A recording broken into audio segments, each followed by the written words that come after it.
ये बोलते हैं आर्य चाणक्य, विनयस्य मूलम वृद्धोपसेवा, वृद्धों की उपसेवा करने के बिना, इसका अर्थ मेरे क्षेत्र में जो बड़े बड़े लोग हैं उनके पास उनके सेवा के रूप में रहे बिना ये विवेक जागरूक नहीं होता। एक व्यक्ति ने बहुत सारे ग्रंथ पढ़ भी लिए, ग्रंथों को पढ़ने से उसका वैदुष्य पूरा नहीं होता है। महाभारत में संसुजातीय प्रकरण आता है, उसमें ब्रह्मचारी के लिए 4 बात बतलाए गए।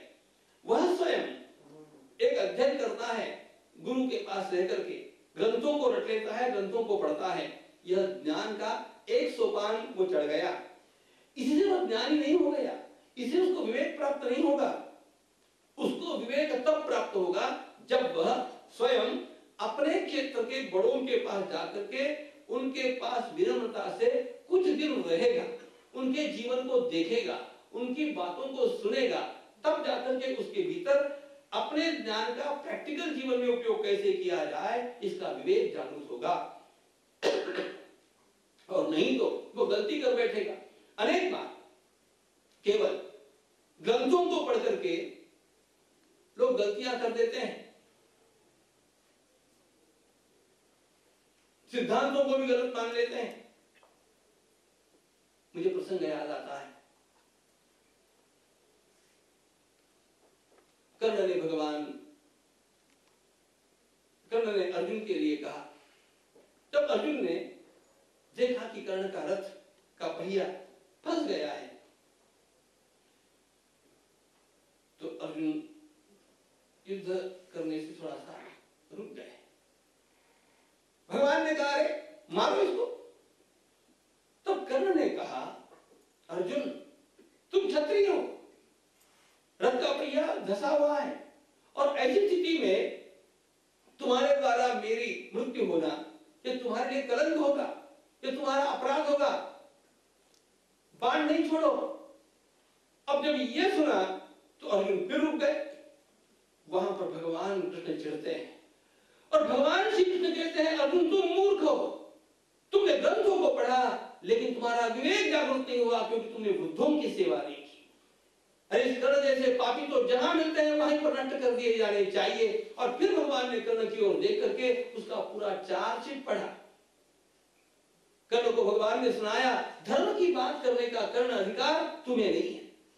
और फिर प्रभु ने आरंभ से लेकर के भीमसेन को जहर के लड्डुओं के प्रकरण को लेकर के वारणावत के राक्षसगृह के प्रकरण से अभिमन्यु के प्रसंग तक आकर के भगवान ने सारी बातें सुनाई। चाहे द्रौपदी का वस्त्र हरण है, चाहे अभिमन्यु का मरण है, इन सब बातों में कर्ण की क्या गलतियां है। भगवान ने कहा, कर्ण सुनो, इतने स्थानों में यदि तुमने धर्म का पालन किया हुआ होता तो धर्म की दुहाई देकर के बचने का तुम्हारा अधिकार मैं भी मान्य करता, लेकिन इतने स्थानों में तुमने धर्म का विध्वंस किया है, इसे धर्म का नाम लेकर के जीने की अब तुम्हारी पात्रता नहीं है। तुम जैसे लोगों को तो जहां मिले वहीं पर मारना ही धर्म है, अर्जुन मार।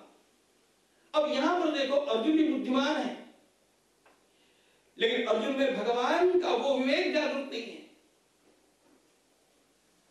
भगवान श्री कृष्ण को ये सब निर्णय करने में एक क्षण भी लगता नहीं है। भगवान विवेक की मूर्ति है। अब ये ऐसे प्रसंगों में यदि कोई गलती कर देता है तो वह महाभारत में एक और प्रसंग आता है। महाभारत में प्रसंग ऐसा आया, एक दिन धर्मराज ने बहुत मार खाई युद्ध में और विह्वल हो गए। लौट करके आए, आकर के अब जख्मी आदमी चिढ़ता है तो चिढ़ गए और चिढ़ करके बोल दिए, कह रहे अर्जुन तुम्हारे गांडियों का उपयोग क्या है जब मुझे इतने घाव होते हैं, छोड़ दो उस गांडी को। ये सुना और अर्जुन ने तो खड्ग निकाल दिया। भगवान ने कहा क्या बात है? अर्जुन ने कहा मेरी प्रतिज्ञा है पहले से और भैया को पता है कि मेरे गांडी की कोई निंदा करेगा तो मैं उसका वध करूंगा।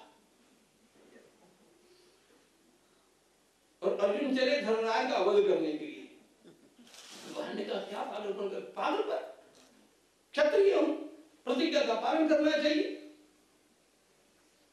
भगवान ने कहा, अर्जुन मैं तुम्हें शास्त्र की बात सुनाता हूं। अरे बड़ों के लिए गालियां देना ही उनका बल है, उनको शत्रुओं से नहीं मारा जाता। तुम ऐसे करो, धर्मराज को 8-10 गालियां सुना दो।